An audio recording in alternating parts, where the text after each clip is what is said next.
పొద్దునే లేస్తాం, మంచి కాఫీ తాగుతాం, తర్వాత ఇడ్లీ బోండా పూరి లాగించి ఓ 11-12 o'clock మంచి చాయ్ కొడతాం. మధ్యాహ్నం హెవీ లంచ్, సాయంత్రం ఏ చాటో మిర్చి బజ్జీనో సమోసానో గ్యారంటీ. ఆ తర్వాత నైట్ ఉన్న కొత్త కొత్త రెస్టారెంట్స్ అన్నీ ఎక్స్ప్లోర్ చేయాలి, మంచి దమ్ మసాలా బిర్యానీ లాగించాలి. అసలు తప్పే లేదు. ఇదే విధంగా నువ్వు ఒక 1 year చేసావనుకో, కథం, సంపాదించిందల్లా హాస్పిటల్స్కి పెడితే సరిపోతుంది, ఏం ప్రమాదం లేదు.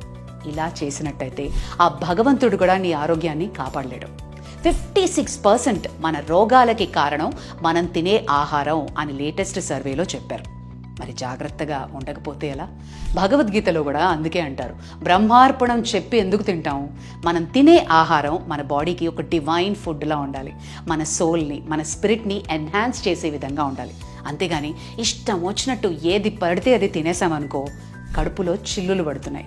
Liquid nitrogen